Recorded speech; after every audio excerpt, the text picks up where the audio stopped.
Mitos de la humanidad.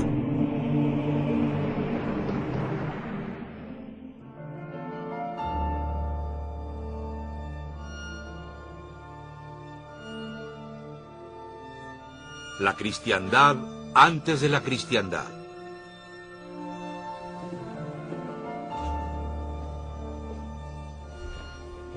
Aquí estamos, en el segundo siglo de la cristiandad.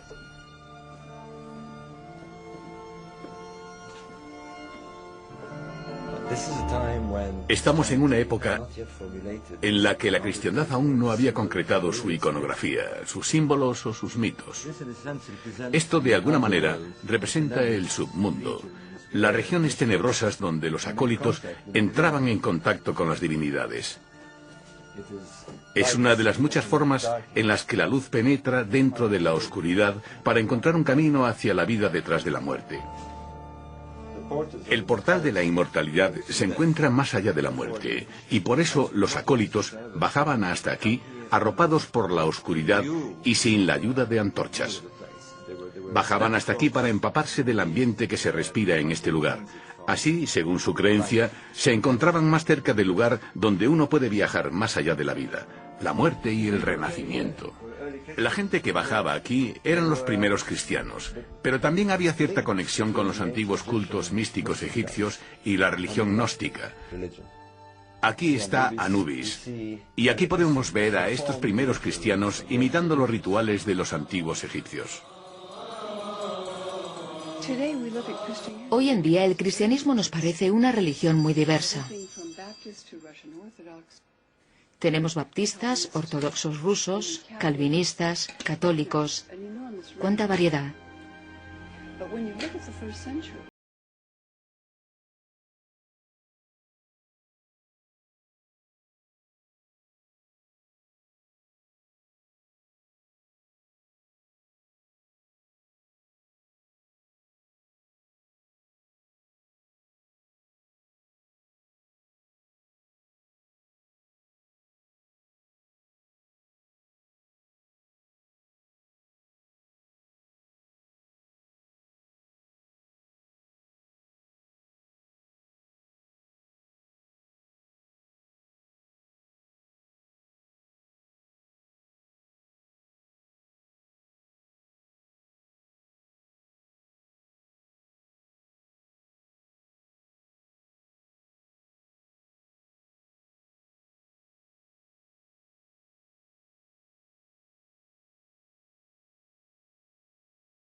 Pero a pesar de esto, aún quedaban voces disidentes.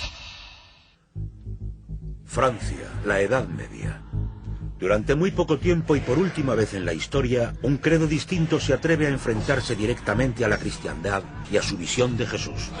Estas personas son a ojos de la Iglesia heréticos, calaña irredimible. Durante décadas, la Iglesia desata toda su furia en contra de estos cristianos gnósticos. Los ejércitos de las cruzadas aniquilan a todos los disidentes que encuentran en su camino y se crea la Inquisición para acabar con cualquier futuro resurgimiento de, tal y como se denominan a sí mismos, los cátaros, los purificados, los puros. Ahora, muchos siglos más tarde, la gente empieza a interesarse por la historia de los cátaros, y mucha gente visita los lugares donde fueron torturados. Los cátaros no fueron los precedentes de la Reforma. No eran herejes de la fe católica. Se trataba de una fe totalmente distinta que tenía sus orígenes en los albores de la cristiandad y en otras tradiciones anteriores a esta. Tiempos en los que el hombre experimentaba la realidad como un mundo lleno de sombras. Un mundo en el que se le daba la espalda a la realidad. Un mundo real. El hombre, atado e incapaz de dar la vuelta mientras cree que las sombras proyectadas sobre el muro son la realidad. Sombras que tan solo son el reflejo del mundo real que pasa por detrás de él. Esta es la descripción que Platón, el filósofo griego, hacía del hombre. Los acólitos de las antiguas religiones místicas eran capaces de deshacerse de las ataduras que les mantenían atrapados para encontrar la gnosis, una sabiduría del corazón, una revelación secreta capaz de transformar al hombre y hacerle entrar en contacto con el verdadero mundo espiritual. Estos eran los gnósticos. Pero los estudiosos de hoy en día ven una búsqueda muy similar dentro de las palabras de Pablo, uno de los primeros cristianos. Sus obras, escritas antes que los evangelios, hablan sobre encontrar a Cristo dentro de uno mismo. Los pergaminos de Nag Hammadi, hallados en Egipto hace unos 60 años, cuentan una historia muy similar. Los escritos de Nag Hammadi son incluso más importantes que los pergaminos del Mar Muerto, ya que arrojan nueva luz sobre la historia de la cristiandad, de Jesús y de Dios.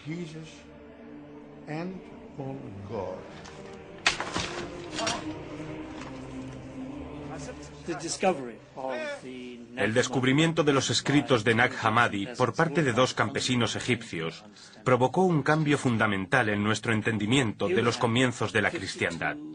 Se trata de 52 manuscritos nuevos que hablan en detalle sobre los principios de la fe. Creemos que tuvieron algo que ver con un monasterio cristiano egipcio que fueron enterrados para evitar las quemas de libros que tuvieron lugar allá por el siglo IV.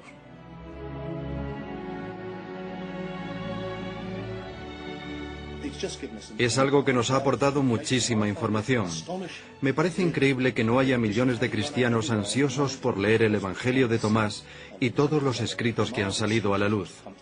Creo que eso dice mucho sobre el poder que ostenta la Iglesia Católica. Una iglesia que ha tachado estos documentos de heréticos y peligrosos. Son heréticos y peligrosos desde la perspectiva de la Iglesia fundamentalista, porque le dan la vuelta por completo a todos los conceptos sobre los que se ha construido esta iglesia.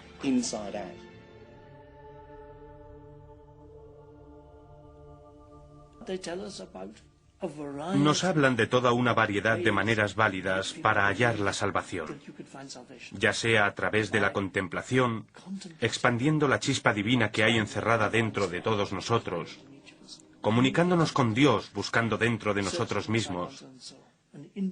Se trata de un acercamiento individual a la divinidad, sin la asistencia de sacerdotes u obispos. Parece atractivo. El gnosticismo es algo muy atractivo. Creo que es particularmente atractivo para la mentalidad moderna, ya que propone una religión para el individuo, no una religión mediada por una iglesia. Todo esto es esencial porque se trata de algo que los humanos han buscado siempre, que siempre han deseado. Todos queremos encontrar la divinidad dentro de nosotros mismos, pero eso es a la vez demasiado simple y demasiado complicado. Es como bañarte con miles de burbujas y que las burbujas se te metan en los ojos.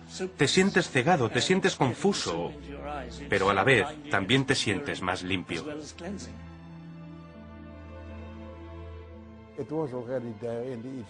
Todo esto ya lo encontramos dentro de la religión egipcia, que nos dice que el hombre, una vez pasada la muerte, se convierte en Osiris, en un dios. El hombre es un dios caído, que se acuerda del cielo. Es el concepto básico de todos los misterios de la antigüedad. Los mitos de Isis, de Mitra, de Adonis, todo. El mensaje preponderante de los gnósticos es que todos hemos nacido con una luz divina en nuestro interior. Y buscar esa luz divina y expandirla es el deber de todo creyente. Que la única forma de entrar en contacto con Dios es mirando dentro de nosotros mismos. ¿Qué es gnosis? Gnosis significa conocimiento propio. ¿Qué tipo de conocimiento? ¿Un éxtasis? ¿El psicoanálisis? ¿De qué se trata?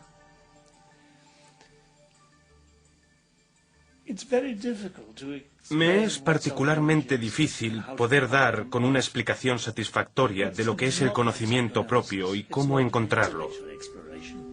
No creo que sea como el psicoanálisis. No se trata de una exploración intelectual del alma, tampoco tiene que ver con el éxtasis. Se trata de una contemplación individual y sosegada, a veces con la ayuda de un líder. Es una exploración de nuestra identidad, de cómo Dios nos creó, de cómo Dios es en sí. Es una búsqueda individual muy delicada.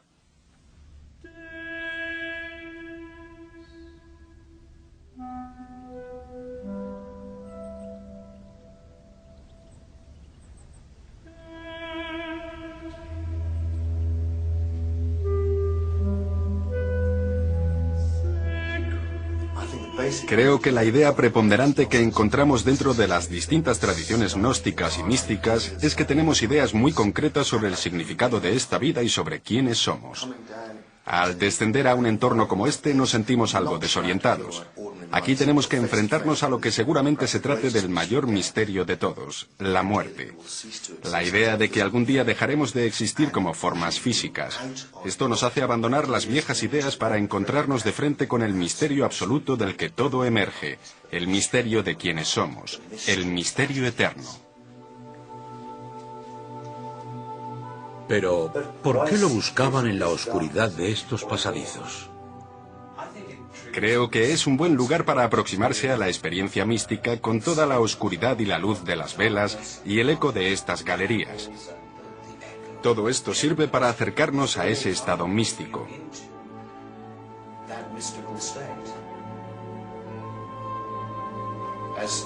Aristóteles dice algo muy interesante sobre este tipo de misterio. Aquí no se viene a aprender algo, aquí se viene a experimentar algo. Si nos lo tomamos como un proceso intelectual más, jamás comprenderemos el significado de todo esto. Se trata realmente de algo mucho más grande. Los pensadores de la antigüedad entendían que por muchas cosas que sepas de este mundo, en el fondo puedes ser un ignorante total en lo que se refiere a ti mismo. Cuando aprendemos algo, estamos aprendiendo muchas cosas a la vez. Todo esto se convierte en un proceso muy complejo. Los antiguos místicos buscaban un camino de regreso desde esa pluralidad preponderante hacia una sabiduría única, la de la unidad del universo. El gnosticismo estuvo prohibido durante casi 2 milenios. Todas las referencias que teníamos sobre él provenían de las acusaciones de las autoridades eclesiásticas. Pero el descubrimiento de los documentos de Nag Hammadi en 1945 ha cambiado la manera en la que contemplamos los orígenes de la cristiandad. Los campesinos que los hallaron no les dieron mucha importancia. Después cayeron en manos de comerciantes ilegales. Algunos acabaron en la hoguera, pero al final llegaron a manos de estudiosos y teólogos. Todo fue en gran parte gracias a los esfuerzos de Gilles Kispel, quien descubrió el manuscrito más importante de todos en algún lugar de Europa y se lo llevó a su amigo el psicólogo Carl Jung. Y entonces viajé hasta Egipto, hasta El Cairo, y llegué a un acuerdo con el director de esta institución en esta misma sala. Me dijo muy claramente que ninguno de los códices saldría a la luz hasta que les devolviera el códice que tenía Jung, para que éste formara parte de la colección del Museo Cóptico de El Cairo.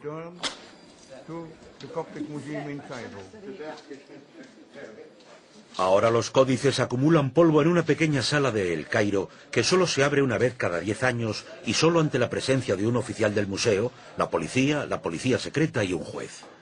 pero Quispel siempre es recibido con los brazos abiertos.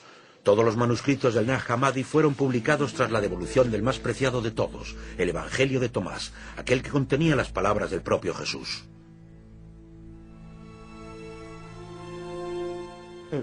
Comienza con estas palabras. Estas son las palabras que Jesús, el vivo, pronunció, y que Dídimo, Judas Tomás, escribió.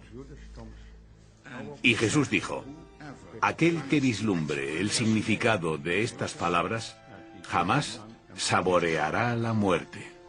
¿Quién era Dídimo Tomás? Dídimo Judas Tomás, que significa Judas el gemelo, fue uno de los hermanos de Jesús. La religión cristiana nos ha enseñado que Tomás fue el apóstol incapaz de creer que Jesús, tras su muerte, resucitó en carne y hueso como un cuerpo físico lleno de heridas y estigmas.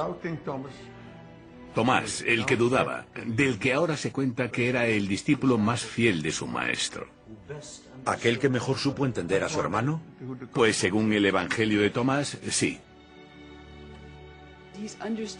Se sobreentiende que no era literalmente el hermano gemelo de Jesús, pero que toda persona que leyera su Evangelio entendería que cualquiera puede llegar a verse a sí mismo como el hermano gemelo de Jesús. Ya que se ha dicho que tú eres mi gemelo y un verdadero compañero, contémplate a ti mismo.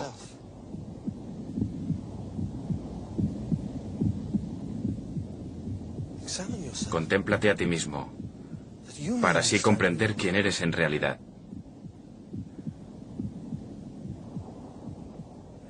Y serás conocido como aquel que se conoce a sí mismo, ya que cualquiera incapaz de conocerse a sí mismo jamás conocerá nada. Pero aquel que se haya conocido a sí mismo obtendrá simultáneamente toda la sabiduría que hay en el universo. Aquello que hay dentro de ti salvará, pero solo si eres capaz de extraerlo de tu interior.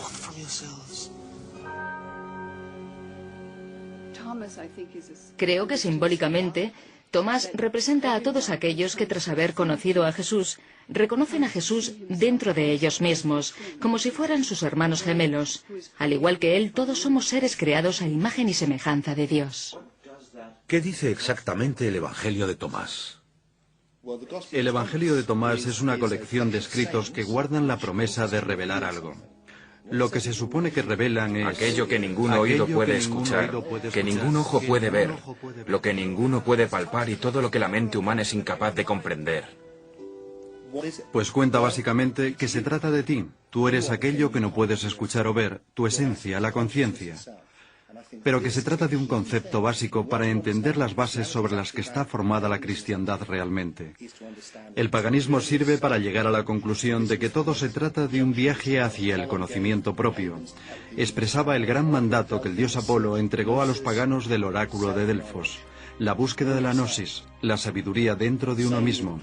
Esta búsqueda era la misma para los primeros cristianos. Todos están buscando la parte de nosotros mismos que es incapaz de morir. No es que nos vayan a regalar algo que ya tenemos, es sobre el descubrimiento de que ya somos inmortales, porque nuestra esencia no está en el cuerpo. Al descubrir quién eres realmente, también descubres la sabiduría, descubres la divinidad y descubres el conocimiento que hay dentro de ti. En apariencia somos cuerpos, pero en realidad somos conciencias. Esta conciencia es testigo del nacimiento, es testigo de la muerte durante infinitud de veces, porque los gnósticos, incluyendo los gnósticos cristianos, creían en la reencarnación. Todo este proceso era un poco parecido a despertarse para después volver a dormir. Se supone que estamos dentro de un ciclo de cuerpos distintos que van y vienen, pero nosotros jamás somos el cuerpo en sí. Siempre hemos sido la conciencia que ha sido testigo de todo esto. Todos los seres humanos somos imágenes, aunque la palabra que ellos utilizan es Eidolon. Somos la imagen del Espíritu Eterno. ¿Un reflejo de la divinidad? No tanto un reflejo, sino más bien la divinidad que adquiere conciencia de sí misma, se hace consciente. Los gnósticos se refieren al Padre como la oscuridad cegadora. ¿Qué es la luz sin nada que la refleje? Es oscuridad. Por tanto, la luz en sí también es oscuridad. Por eso utilizan el término oscuridad cegadora. Las posibilidades son infinitas. Solo hay luz, solo hay conciencia, sin nada de lo que ser consciente. Cuando esta infinitud crea algo con lo que ser consciente, o algo sobre lo que reflejarse, tal y como hace la luz, nace todo el universo. Esta conciencia única que es Dios se expresa a sí misma a través de todos los seres conscientes, y por tanto todos somos imágenes, eidolons, de la conciencia única que es el universo, que lo es todo, que es Dios.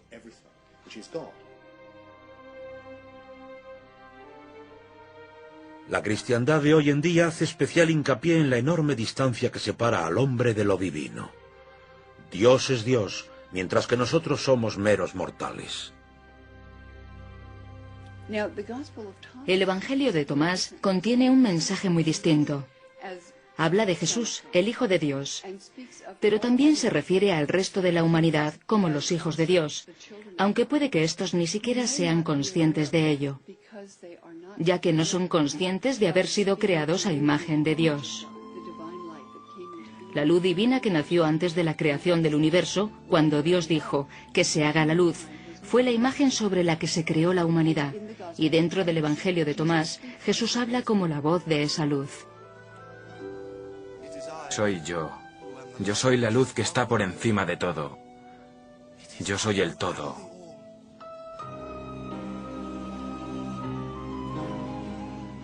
Yo soy todas las cosas, todo proviene de mí, y todo vuelve a mí. Si partes un trozo de madera, ahí me encontrarás. Cuando levantas la roca, ahí me encontrarás.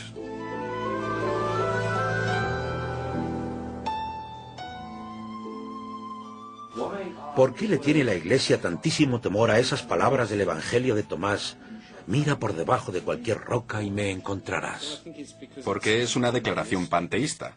Implica que la divinidad está en todas partes y dentro de todas las cosas. La cristiandad que ha prevalecido ha impuesto una serie de dictados que rigen cualquier iglesia. Para llegar a Dios primero tienes que pasar a través del obispo. Cualquiera que quiera construir una iglesia tiene que decir que la salvación solo es posible a través de y con la ayuda de la iglesia o el representante de Dios en la tierra, el Papa.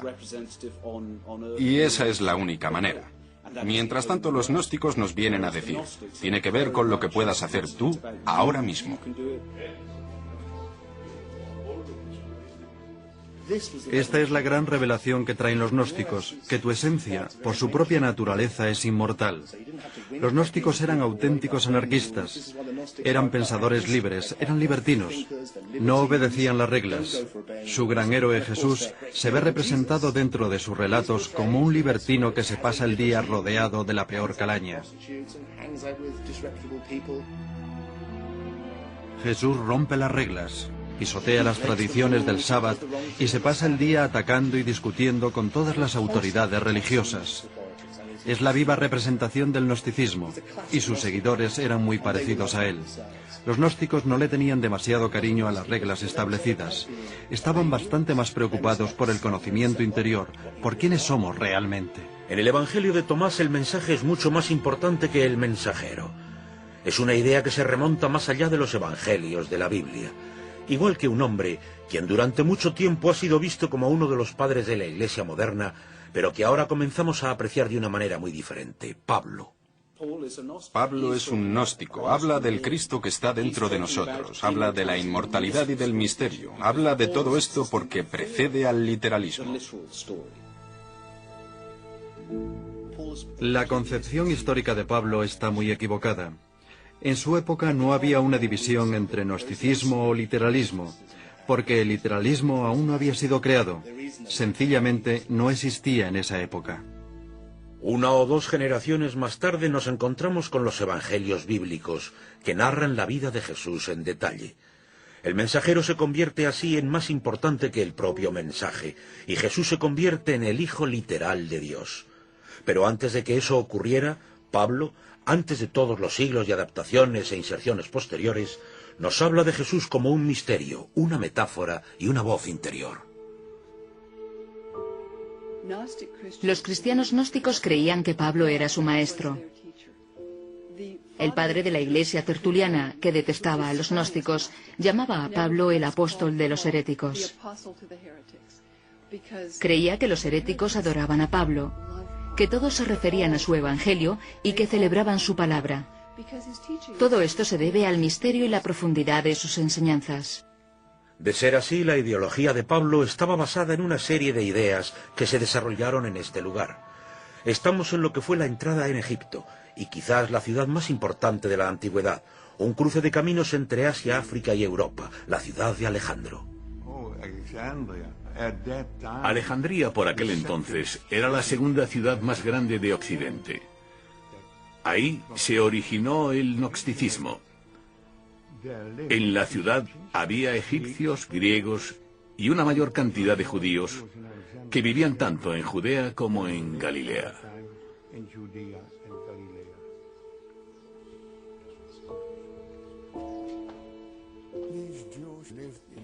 Estos judíos vivían en exilio y aquí es donde encontraron un Dios desconocido dentro de sus corazones. Pero al mismo tiempo eran incapaces de encontrar a este Dios en el mundo exterior, ya que el mundo está tan lleno de maldad y de miseria. Por tanto, llegaron a la conclusión de que este mundo había sido creado por un Dios menor, Jehová, su deidad tribal. Este es el Dios del Viejo Testamento, el del ojo por ojo y diente por diente, un Dios carcomido por la envidia. Todas sus historias giran alrededor de la decepción que sienten por el mundo de su época. Creían que había sido creado por un Dios inferior, ya que ¿cómo sería capaz un Dios perfecto de haber creado semejante hecatombe? En sus historias se menciona constantemente que este mundo es un error. Nos dicen que fue creado porque Sofía, la sabiduría, la hija más joven del Dios real, se enamoró locamente de su padre. Incitada por la frustración que le provocaba este amor ilícito, Sofía se impregnó, se embarazó a sí misma. Al darse cuenta de que el hijo que acarreaba era deforme, abortó. Pero este hijo monstruoso con cara de león era Yel-de-Bauth, el dios del caos, y tras arrogantemente creer que había sido expulsado del cielo por designio del único y verdadero Dios, creó este mundo, el mundo físico.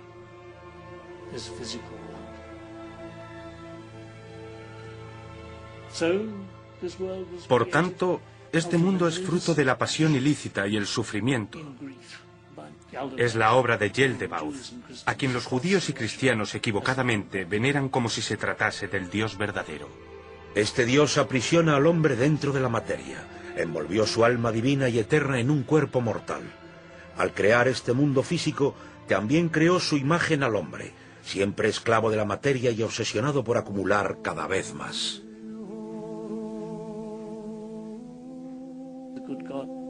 El buen Dios, el Dios verdadero, poseído por la caridad y la piedad, nos envió a Jesús para redimir a la humanidad de las ideas equivocadas instauradas por Yel-de-Bauth. Cuando los judíos de Alejandría se convirtieron en cristianos, se sintieron muy atraídos por las ideas de Jesús. Decían, aquel que se conoce a sí mismo, conoce a Dios. Hombre o metáfora, la figura de Jesús provocaba continuas disputas. Alrededor de su persona se produjo una batalla de ideologías que con el tiempo distanciaría por completo a cada una de las fracciones imperantes. Una de las cuestiones más difíciles a las que se enfrentaban los seguidores de Jesús era la de los motivos por los que Jesús murió de una manera tan terrible y sangrienta. De la única manera que estas comunidades ortodoxas lograron encontrarle sentido a tan terrible muerte fue convirtiéndola en un sacrificio purgador. Pero este sacrificio solo podría ser validado si todo el mundo necesitase ser purgado por sus pecados. Para el resto, los cristianos desarrollaron la idea de que todos hemos pecado de tal manera que estamos más allá de cualquier tipo normal de salvación. Todo esto es la excusa que emplean para decirnos que el Mesías de Dios murió para perdonar nuestros pecados. Una manera muy convincente para darle un sentido a su cruel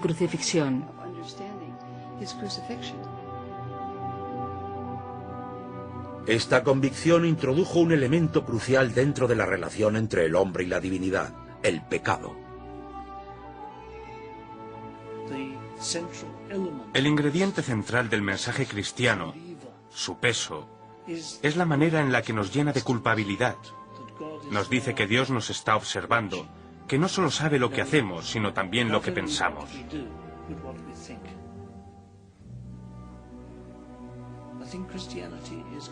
Me parece que la cristiandad es excepcional al recordarnos constantemente que Dios, el omnipresente, observa y castiga a los creyentes por pensamientos impropios, por los pecados de la mente.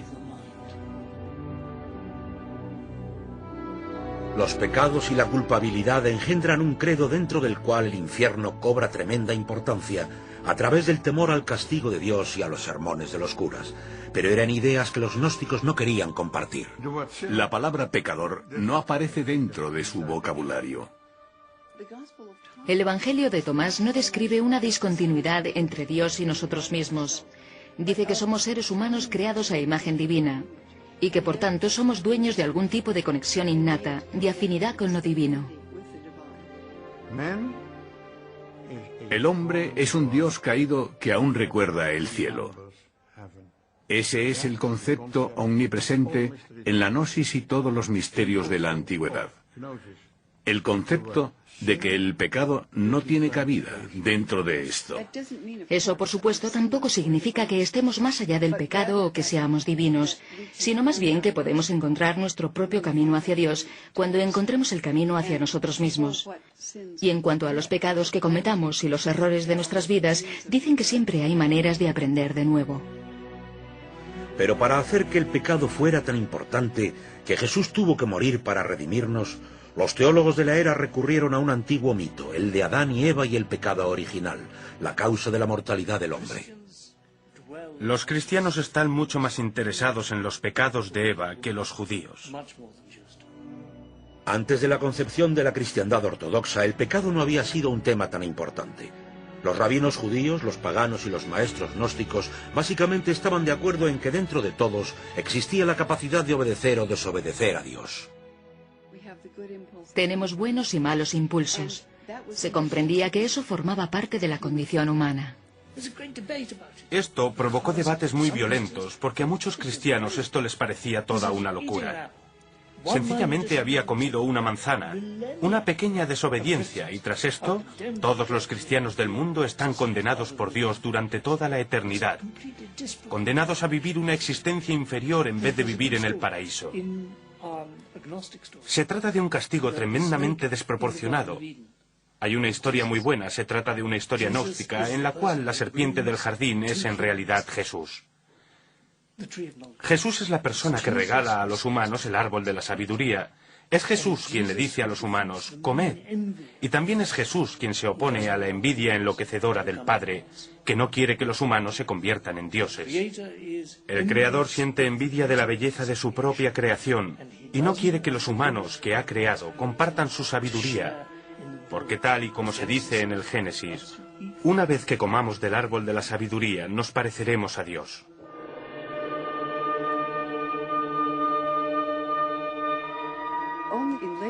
Esa preponderancia por el pecado inherente a la humanidad del pecado original solo comienza a tomar relevancia alrededor del siglo IV. Por tanto, dentro de estas comunidades ortodoxas, el individuo desarrolla una sensación no solo de distancia entre Dios y la humanidad, sino de la irreversible e innata atracción por la maldad que hay dentro de cada ser humano. Una condición que solo ha podido ser redimida por la muerte como sacrificio de Cristo. Había muchísimas disputas dentro de la cristiandad convencional, la cristiandad canónica que se desarrolló a lo largo del siglo II. Por poner un ejemplo, ciertos cristianos pensaban que no estaba justificado que Jesús, una figura divina, hubiera sufrido de manera tan horrible en la cruz.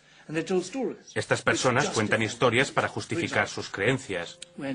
Entre ellas, por ejemplo, está la historia de que cuando Jesús estaba subiendo hasta el monte Gólgota, después de haber sido azotado, cuando aún se sentía muy debilitado a causa de semejante tortura, los soldados le dijeron que Simón le llevara la cruz. Jesús vio aquí una oportunidad perfecta para cambiar identidades con Simón, de tal manera que, al final, fue Simón haciéndose pasar por Jesús el que fue realmente crucificado. Mientras tanto, Jesús, con el aspecto de Simón, se perdió entre la multitud, subió al cielo y se situó por encima de la cruz, riendo para celebrar el éxito de su estratagema. O riendo de la misma manera que se ríe un Buda, riendo y sonriendo pasivamente, gracias a la calma y a la paz que posee Jesús, al habernos iluminado y al habernos regalado su sabiduría. Jesús el iluminador, la voz, el símbolo de la divinidad. Los gnósticos veían a Jesús como un hombre que recibía la sabiduría divina en el momento de su bautismo, cuando se convirtió en una especie de Buda, Cristo, el hombre iluminado. Pero la religión ortodoxa lo veía todo en términos literales. Si Jesús era divino, si era el único hijo de Dios, el único hijo creado, también tenía que haber nacido de forma divina, una noción que los gnósticos veían como infantil y ridícula. Esta división de opiniones encuentra su apogeo con el último evangelio de la Biblia, el de Juan. Los cristianos hoy en día pensarán, bueno, la cristiandad dice claramente que Jesús es el Hijo de Dios, pero eso no es lo que encontramos en los evangelios de Mateo, Marcos y Lucas. Ahí se propaga la idea de que Jesús es el Mesías de Dios, el que redime a su pueblo, aquel que enseña el camino de la rectitud. Según esos preceptos, cualquier judío también podría ser seguidor de Jesús. El Evangelio de Juan propaga que Jesús es el Hijo de Dios, y es más, su único Hijo.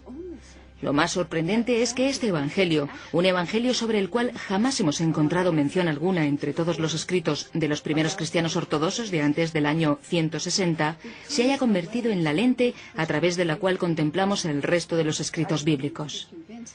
Sé que puede sonar extraño, pero cada vez me siento más convencida de que el Evangelio de Juan se escribió sencillamente para hacerle frente a esta otra opinión. Y es una propuesta que cambia el entendimiento del mensaje cristiano de una manera muy dramática. Jesús, literalmente el Hijo de Dios, un hijo creado, no nacido. Pero para los gnósticos Jesús era una metáfora, un símbolo para la divinidad que hay dentro de todos nosotros. En ese sentido, todos somos hijos de Dios. Todos somos hijos de Dios cuando nos damos cuenta de nuestra identidad verdadera. Y cuando no nos percatamos de ello, estamos dentro de una especie de limbo. Todo esto me parece fascinante porque en las enseñanzas antiguas ya estamos en el submundo. Resulta que ahora es cuando estamos muertos. Para los gnósticos y los místicos, ahora vivimos en un mundo en el que estamos espiritualmente muertos. La realidad es que todos somos Dios, somos la conciencia que acapara todo el universo. Cometemos el error de sentirnos identificados con estos cuerpos individuales. La moral de la historia es que tenemos que dejar morir esa identidad del cuerpo que hay colgado sobre la cruz y que después tenemos que resucitar hasta llegar a nuestra identidad verdadera, la del Hijo de Dios. El Cristo es la conciencia del Padre, por tanto todos somos Cristos y todos tenemos que resucitar y al hacerlo, Cristo también resucitará con nosotros. Entonces, bajo esa perspectiva, todo el mito, toda la historia de la crucifixión y la resurrección es un modelo a seguir para todos. Sí, un modelo a través del cual podemos ser iniciados.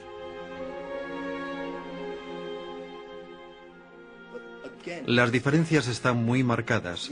La versión literaria de la Iglesia cristiana propone una idea bastante macabra, que de alguna manera al final de los tiempos todos resucitaremos dentro de nuestros antiguos cuerpos y volveremos a ser entidades corpóreas. Esto es lo que creen que le ocurrió a Jesús, que volvió a su cuerpo físico, que murió literalmente y que es lo que literalmente nos pasará al resto de los humanos. Los gnósticos, por supuesto, dan una versión muy distinta de los hechos. Solo nos reencarnaremos dentro de nuestros cuerpos anteriores si no comprendemos el mensaje cristiano. Todos somos realmente Cristo, somos uno, y no hay ninguna necesidad de verse eternamente atrapado dentro de un interminable ciclo de reencarnaciones corpóreas. Es una fe distinta, un acercamiento opuesto. Pero ¿cuál de las dos creencias llegó antes? ¿Cuál fue la original?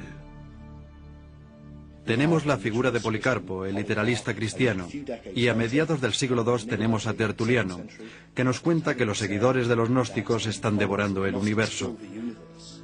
Todo esto nos hace pensar que una iglesia literalista, la misma iglesia que se corresponde con la imagen más tradicional del cristianismo, es la misma iglesia que nació directamente de los apóstoles, de Pedro y todos esos personajes, y que los gnósticos fueron una especie de facción rebelde pagana que surgió mucho más tarde. Nosotros estamos diciendo en realidad que ocurrió completamente al revés, que la cristiandad gnóstica estaba muy difundida en el primer y segundo siglo después de Cristo. El ortodoxismo que todos conocemos nació mucho después del gnosticismo.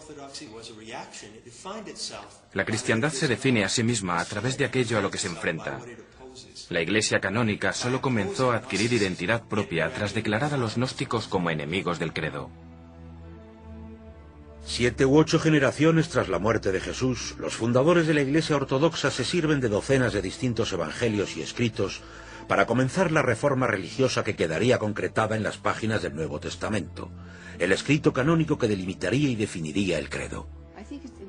Creo que enfrentados a este terrible peligro y al verse perseguidos por las autoridades, los líderes cristianos se vieron obligados a intentar resumir todas aquellas enseñanzas cristianas básicas que eran comunes a todas las distintas fracciones del credo. Dentro de esta selección, casi todos los elementos gnósticos, elementos demasiado complicados para una visión literalista de Jesús, fueron ignorados. Una de las mejores cosas que tiene la cristiandad es la simplicidad con la que puede ser propagado su mensaje.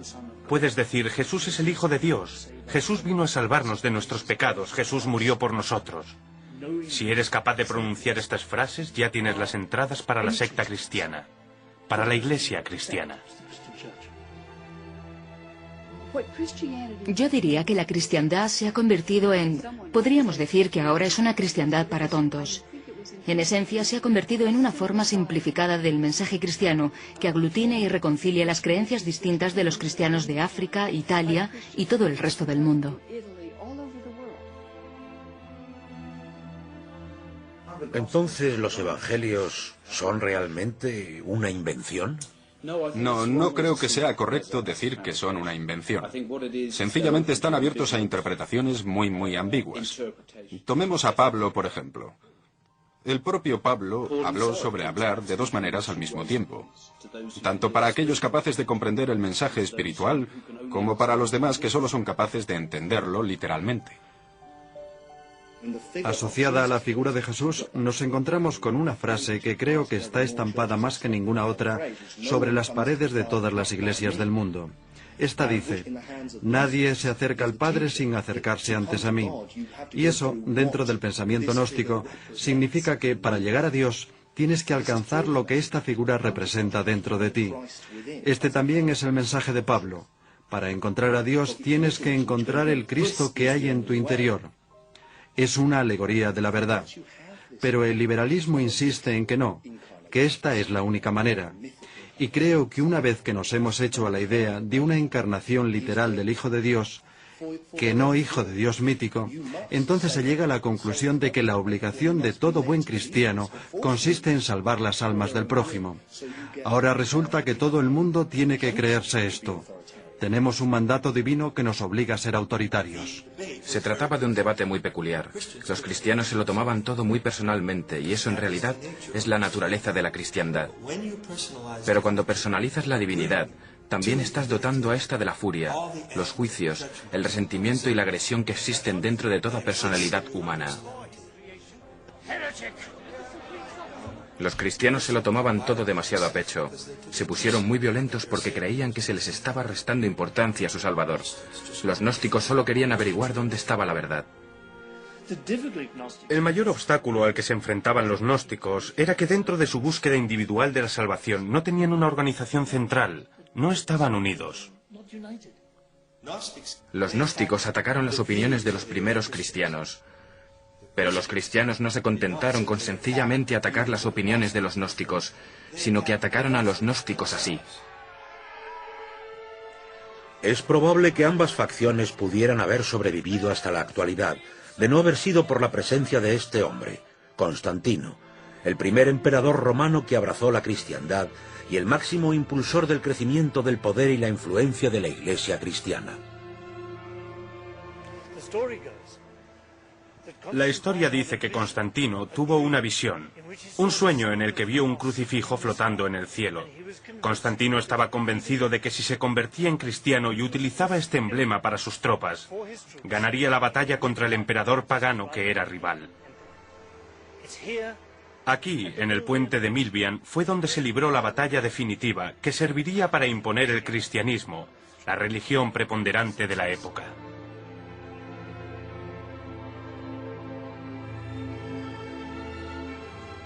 El Concilio de Nicea, año 324. El emperador Constantino regulariza todas las disidencias dentro del credo. 3 siglos después de su muerte, Jesús de Nazaret se convierte en el Hijo único de Dios por decreto imperial. Todas las demás opiniones quedan descartadas.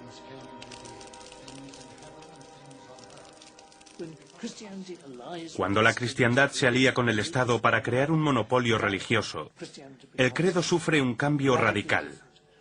El cambio para algunos puede parecer todo un triunfo para la religión, hasta que nos fijamos que, una vez institucionalizada la Iglesia, empieza a cometer los mismos crímenes que ha criticado durante los 300 primeros años de su existencia, ya que persigue a la gente y mata en nombre de la religión.